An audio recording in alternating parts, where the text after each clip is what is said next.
अविरत कहते, जिसको थोड़ी भी विरति नहीं, जिसको चारित्र नहीं है। यह क्या कहा है कि सम्यक दृष्टि तो विरागी है, विरागी है, वैरागी है, और वैरागी को चारित्र होता है। यह राग के साथ भी चारित्र होता है। चारित्र राग में होता है या राग रहित होता है? राग रहित होता है, इसी को चारित्र कहते हैं। सम्यक दृष्टि विरागी है, इसलिए सम्यक दृष्टि ही सच्चा चारित्रवंत है। कदाचित लाचारी से उसको चारित्र के विरुद्ध भाव दिखाई देते हैं, तो भी उन विरुद्ध भावों के प्रति अंतर्स्नेह, इसलिए सचमुच वो विरागी है। सम्यक दृष्टि परिस्थिति की सारी दे रहे हैं, और उन सारी परिस्थितियों में सम्यक दृष्टि का वैराग्य अखंड रहता है, ये बात सिद्ध करते हैं। यद्यपि उसके इंद्रियों के द्वारा भोग दिखाई देता हो, तथापि उसे भोग की सामग्री के प्रति राग नहीं है। इंद्रियों के द्वारा भोग दिखाई देता हो, क्योंकि संयोग और वियोग ये दो प्रकार की बात तो लोक में होती रहती है। कर्म का उदय सम्यक दृष्टि को भी है, और उस उदय के कारण उसे अनेक प्रकार के भोगों का संयोग और वियोग भी होता है। ये सब दिखाई देने पर भी उसे भोग के प्रति रंच मात्र भी राग नहीं है। राग किसको कहा? जो अंतर प्रीति है उसको राग कहते। अंतर प्रीति नहीं है तो उसका भोग भी दिखाई देता हो तो भी वह वियोगी है, भोगी नहीं। अंतर प्रीति न हो न तो उसको भोग नहीं कहते। यद्यपि उसे इंद्रियों के द्वारा भोग दिखाई देता हो, तथापि उसे भोग की सामग्री के प्रति राग नहीं है। सम्यक दृष्टि को भोग की बीमारी है, उसे भोग पचता नहीं, इसलिए वह भोग को लेते हुए, भोग का सेवन करते हुए भी भीतर से उसके प्रति अत्यंत अत्यंत अरुचिवंत है। नहीं होता है? किसी को रोग होता है और रुचि समाप्त हो जाती है, अथवा रुचि बहुत कम रह जाती है, तब उसको शुद्ध दूध पिलाया जाए तो भी इस तरह पीता है जैसे जहर पीता है। मेरे को भाता नहीं, मेरे को एक घूंट भी चलता नहीं। सब लोग कहते हैं कि थोड़ा सा पी लो, थोड़ा थोड़ा पियो, थोड़ा थोड़ा पियो, थोड़ा थोड़ा उतारो। तो कहता मेरे को जरा भी सुहाता नहीं। इस तरह सम्यक दृष्टि भी भोग को इस तरह से उतारता तो है, लेकिन भीतर से भोग से अत्यंत न्यारा हो चुका है।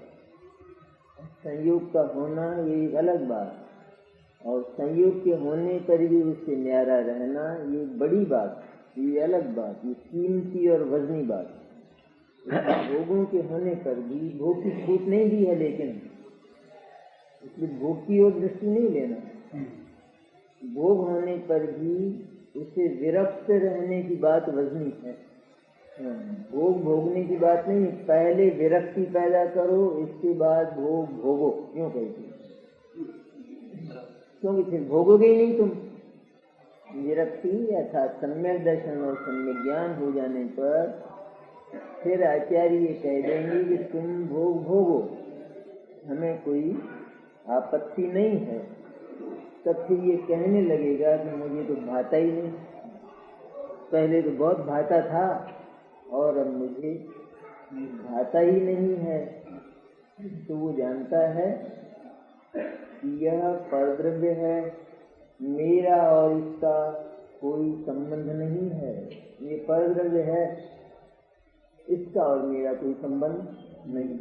जितना भी भोग है वो सब परद्रव्य है, तो इसलिए भोग का भाव भी परद्रव्य है। क्या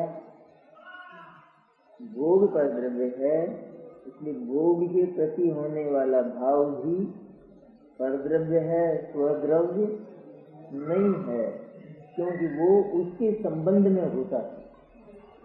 तो जो भाव जिसके संबंध में होता है वो उसका है, उसका और इसका अपना कोई संबंध नहीं है। डॉक्टर कहता है ना, ये मेरा पेशेंट है, और उसको जो तकलीफ होती है तो उस तकलीफ में उसको थोड़ा संवेदन भी हो जाए भले ही, लेकिन ये संवेदन भी उस पेशेंट का है, बीमार का। डॉक्टर के भीतर प्रथम तो डॉक्टर में दया होती नहीं, तो कदाचित किसी मूर्ख डॉक्टर में हो जाए तो वो जो संवेदन का भाव है, उस संवेदन का भाव भी उसका स्वयं का नहीं है।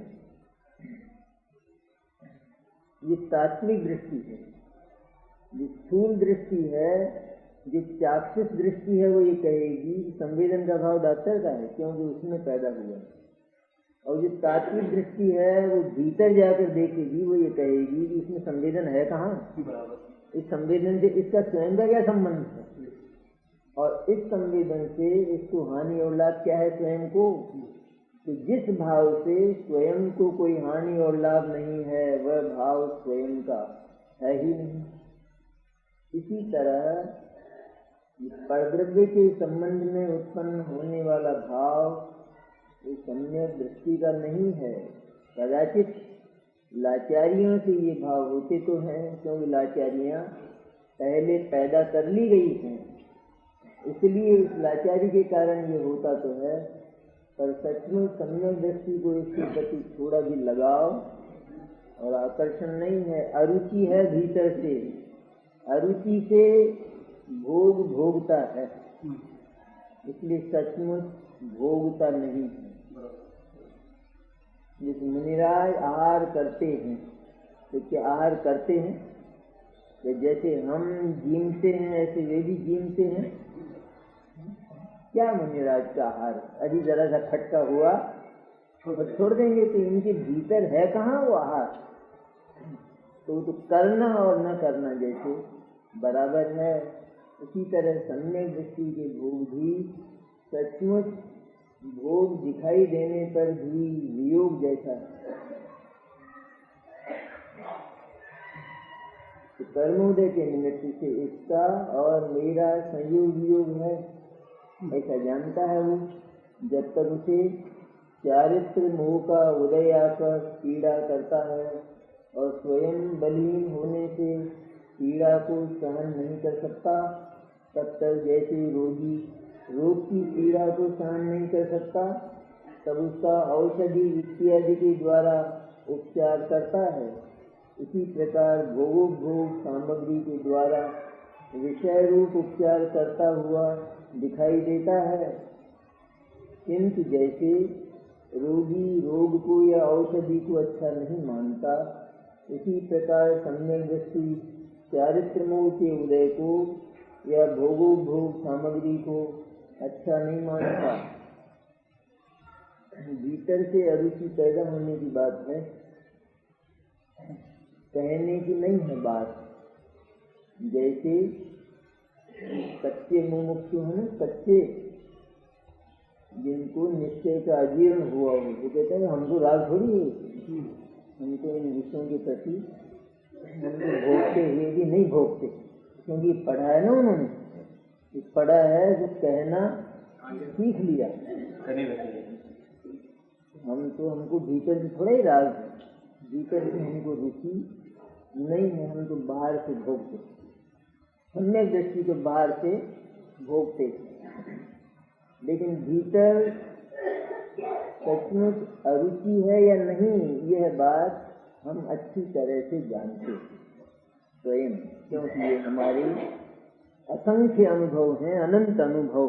रुचि और अरुचि को हर जीव बहुत अच्छी तरह से, क्योंकि भोगों से उसका काम पड़ता है निरंतर, इसलिए वो जानता है कि उसको उनके प्रति रुचि है अथवा अरुचि है। रोजाना खाना नहीं खाते रोजाना, तो खाने में कोई तो कच्ची भूख में खाता है, कोई सच्ची भूख में खाता है। सच्ची भूख में खाता है वो कहता है बहुत मजा आता है, काफी अच्छा लगता है। और जिसको कच्ची भूख है तो कहता है रुचि मेरी। तो रुचि को अपन नहीं जानते, रुचि और अरुचि को। रुचि और अरुचि से सारा जगत अच्छी तरह परिचित है, इसलिए रुचि और अरुचि के विषय में अपने आप को धोखा नहीं देना चाहिए। अपने साथ छल, स्वयं जो अपने साथ छल करने से न चूके तो दूसरे से क्या चूकेगा।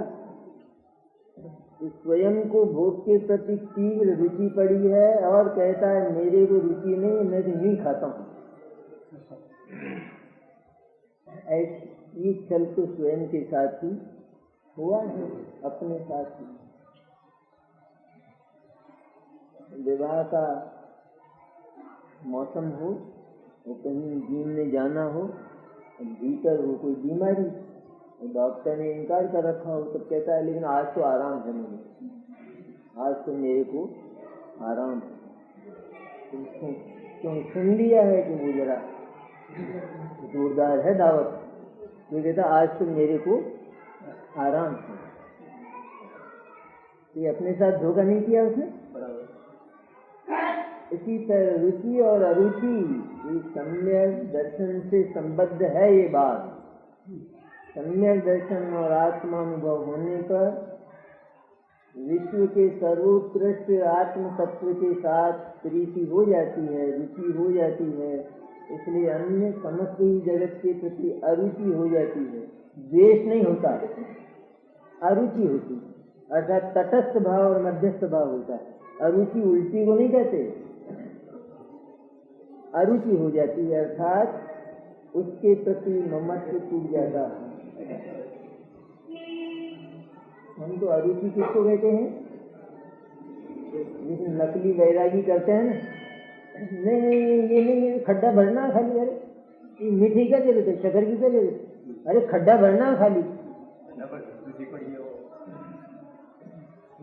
वैरागी है ना, विरक्त कई प्रतिमाधारी आदि क्या करते हैं, अरे क्या तो ये नमक मांगते हो, मिर्च मांगते हो, अरे खड्डा भरना है खाली।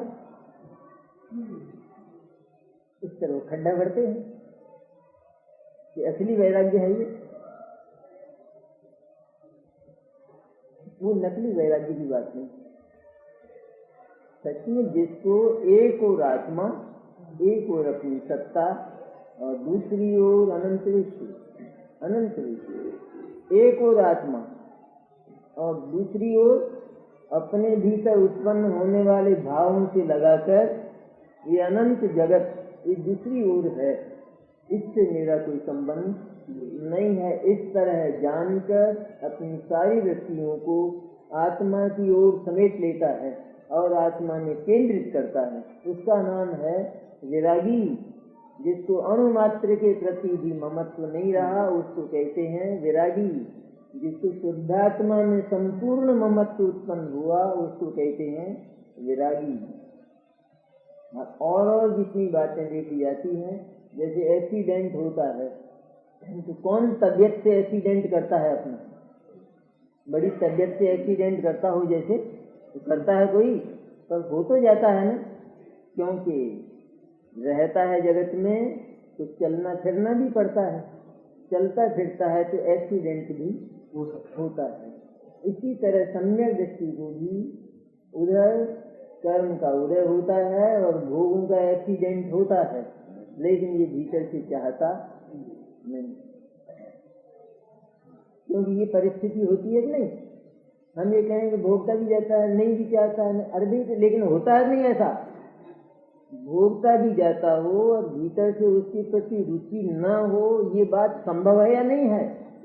यदि संभव है तो फिर उसको क्यों न हो सम्यक दृष्टि को, इसमें नकल कहाँ है।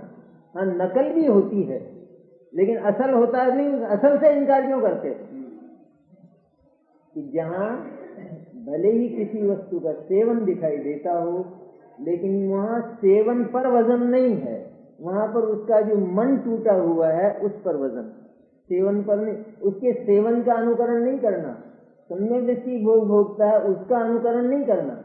सम्यक दृष्टि भीतर से विरक्त है, उस विरक्ति को पहले जगाना।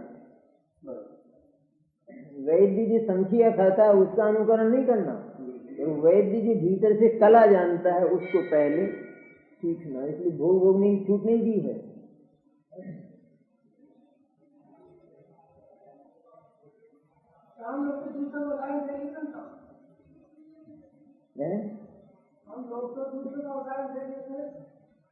नहीं देखते, पूरा उदाहरण भी नहीं देखते। कोई कुएं में पड़ता है तो कहाँ पड़ते हैं? किसी को भी हाल सामने एक्सीडेंट हुआ हो तो अपन कहाँ एक्सीडेंट कर लेते हैं? नहीं करते। हाँ, इसलिए कहने का मतलब देखते हैं, उदाहरण नहीं देखते पूरे।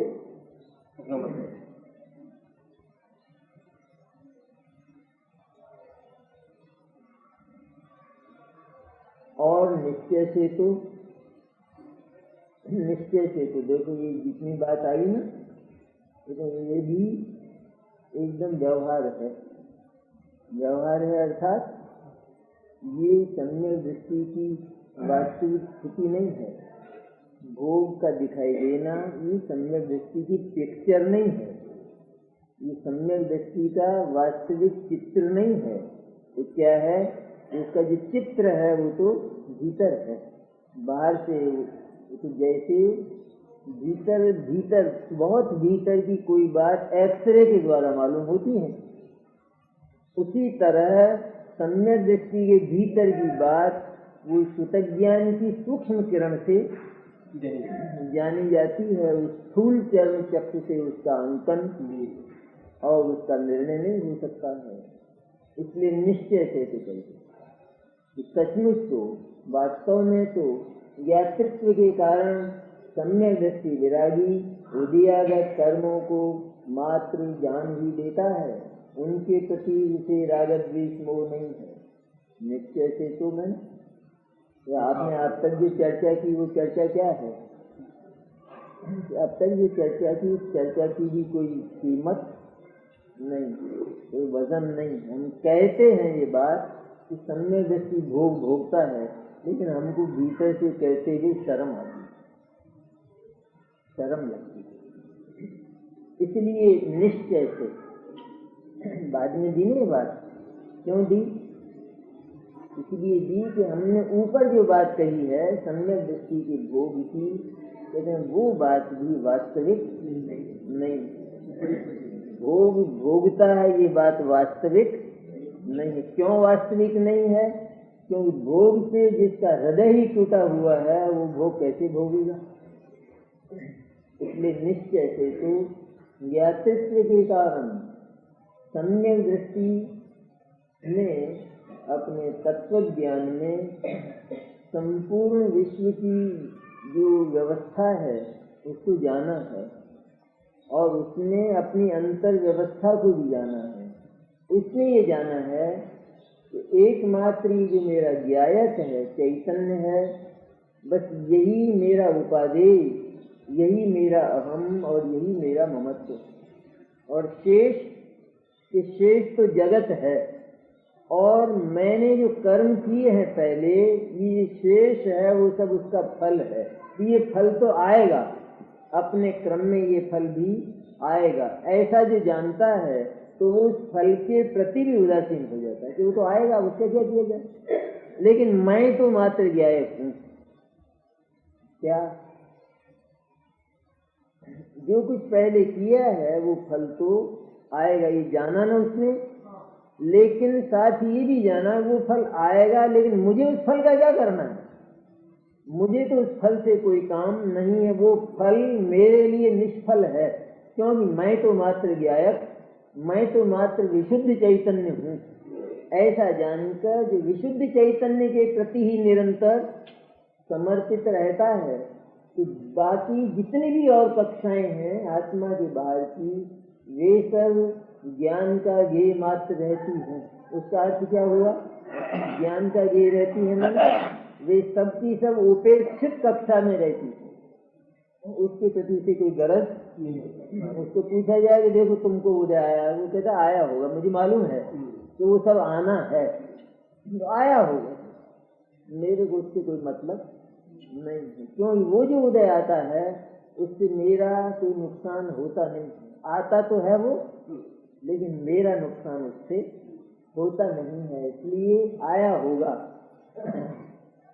पुनः पुनः जो उपेक्षित कक्षा है उसकी ओर चित्त का जाना, उसको ज्ञायकता नहीं कहते, लेकिन उपेक्षित कक्षा से चित्त खिंच जाए और अपेक्षित में लग जाए उसको ज्ञायकता कहते। जिससे अपने को कुछ होता नहीं है, होना नहीं है, जिससे अपने को कोई मतलब नहीं है, जो सिर्फ जानने मात्र के काम का है, उसको जानने से क्या फायदा?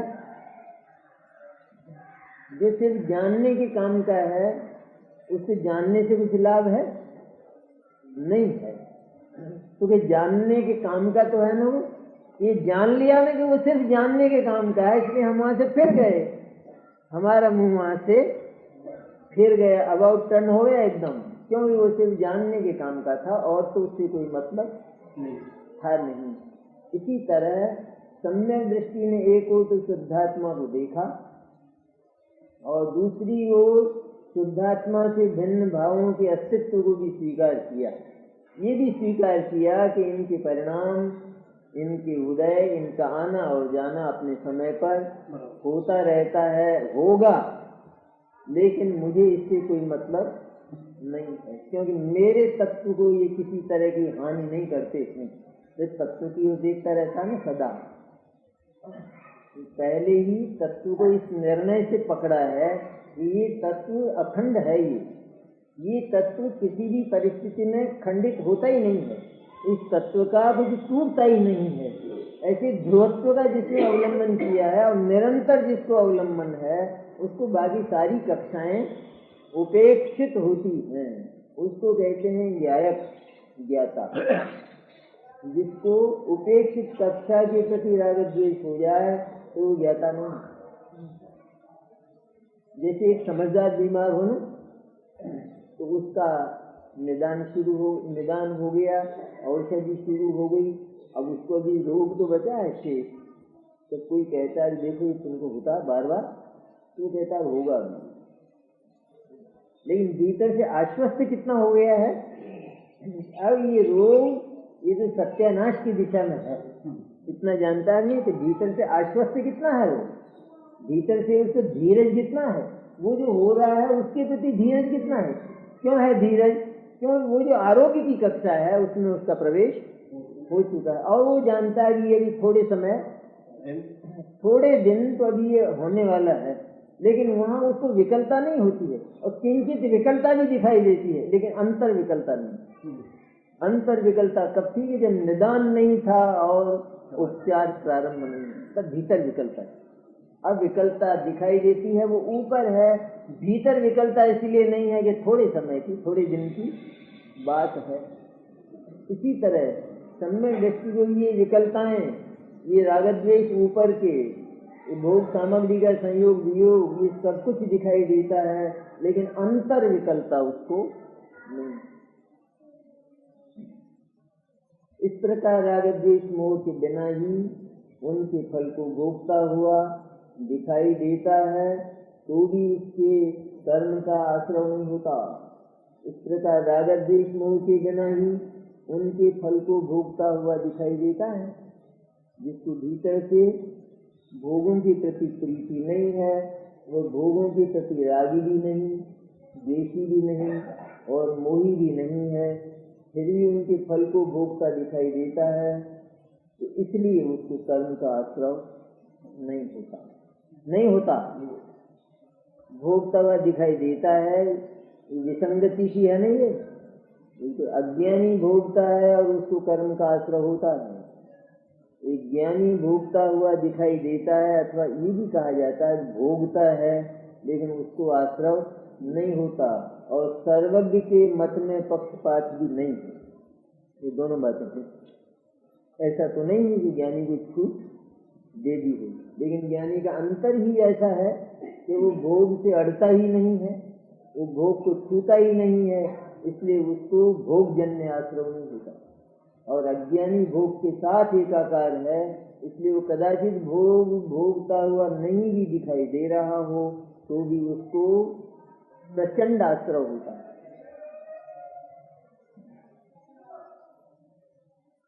इस प्रकार राग द्वेष मोह के बिना ही उनके फल को भोगता हुआ दिखाई देता है तो भी उसके कर्म का आश्रय नहीं होता। भीतर से एक भयंकर रोग हो और वहां पर व्यंजन खाए जाए तो बीमारी बनती है, व्यंजनों की धातु नहीं बनती, रोग बनता है। जलोदर हो ना किसी तो ये खाएगा उससे क्या बनेगा? पानी बनता है। क्यों? क्योंकि वह भीतर उसको आत्मसात करने की, व्यंजनों को आत्मसात करने की शक्ति नहीं है। इस तरह ज्ञानी को भी भोग का संयोग दिखाई देता है, लेकिन भोग को आत्मसात करने की जो शक्ति थी मिथ्या दर्शन, वो समाप्त हो चुका है। इसलिए भोग आते हैं और वैसे ही निकल जाते हैं। जैसे कोई खाता हो तो पछता नहीं है, तो आया और निकला, आया और संग्रह नहीं, जैसे ऐसा होता है। और कर्माश्रय के बिना आगामी बंध नहीं होता। कर्म का आश्रय ही नहीं तो बंध किसका? और उदयागत कर्म तो अपना रस देकर फिर ही जाते हैं। उदय में आया हुआ जो कर्म है उसका रस ज्ञानी ने नहीं लिया, लेकिन उसका रस बिना लिए ही फिर गया, बिना लिए ही चला गया। इसको कहते हैं नीरस। कर्म बिना फल दिए चला गया। कर्म का फल तो कर्म के पास रहता है, उसको तो कोई दिया नहीं जाता है। लेकिन जिस समय कर्म का उदय हो उस समय तदनुकूल भाव हो जाए तो उसको कहते हैं रस लेना, फल होना। और उसके अनुकूल भाव न हो तो वो आया और चला गया, निष्फल चला गया। जैसे किसी ने हमारे ऊपर एक प्रहार किया और हमको उसके प्रति प्रचंड रोष हुआ, वो हुआ फल लेना।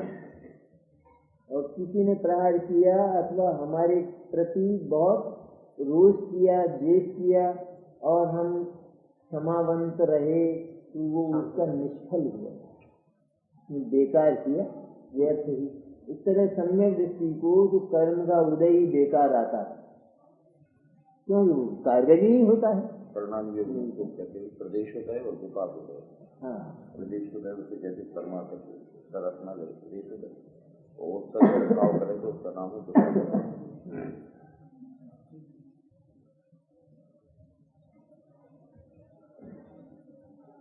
क्योंकि उदय में आने के बाद कर्म की सत्ता रह ही नहीं सकती। इस प्रकार उसके नवीन बंध नहीं होता और उदयागत कर्म की निर्जरा हो जाने से उसके केवल निर्जरा ही हुई। इस तरह नवीन बंध तो होता नहीं है, क्योंकि नवीन बंध की जो शक्ति है वो तो समाप्त हो चुकी है। और जो कर्म उदय में आया है उसका फल ज्ञानी लेता नहीं है, क्योंकि वो उसको जरूरत नहीं है, उसको आवश्यकता नहीं है। इसलिए वह उसके उदय में आने पर भी उससे विरक्त रहता है। एक तो जैसे अनाचारी भी पुरुष होता है, वो तो उसके घर में हो तो भी जगत की सारी संपत्ति के प्रति उसको तीव्र राग होता है। और सदाचारी पुरुष होता है, इसका क्या प्रयोजन है? नवीन बंध नवीन बंध नहीं होता, नवीन बंध नहीं होता है, अनंत संसार का बंध नहीं होता है। मिथ्या दर्शन और अनंतानुबंधी तात्विक दृष्टि में संसार सिर्फ मिथ्या दर्शन और अनंतानुबंधी को माने। उधर तो कर्म में तो दर्शन मोह और अनंतानुबंधी कषाय, और भाव में मिथ्या दर्शन और अनंतानुबंधी कषाय का भाव। इसको माना है संसार। ये चले जाने के बाद फिर संसार में कुछ दम नहीं रहता है।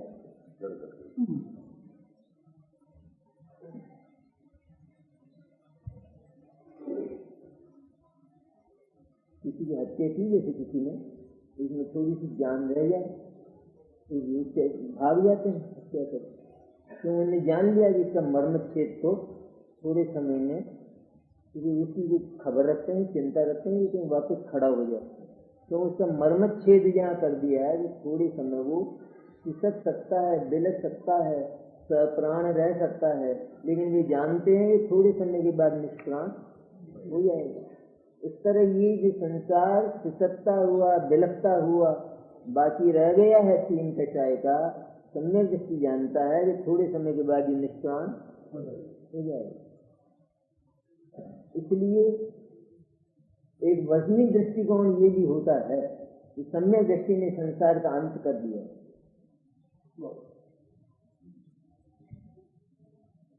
इसलिए सम्यक दृष्टि विरागी के भोगोपभोग को निर्जरा का ही निमित्त कहा गया है। इसे सम्यक दृष्टि की विरागी है कि जिसको भोग का वैभाव के जो आश्रव का हेतु होता है, भोग का वो ममत्व जो निरंतर आश्रव करता है, अनंत संसार को उत्पन्न करता है, वो समाप्त हो जाने के कारण उसका संसार सीमित रह गया है। और अब जितना कुछ होता है उस संसार में से कटता ही कटता है, संसार बढ़ता। पहले का जो कर्म था उसके साथ सम्यक दृष्टि युक्त नहीं होता उसके साथ, इसलिए वो कर्म आया और अपने रास्ते चला गया। ऐसा है, जिसको सर्प निकला और अपने रास्ते, किसी ने बीच में छेड़ दिया तो ये दोनों में झगड़ा शुरू हो गया और वो जा रहा है तो उसके साथ छेड़खानी नहीं करना।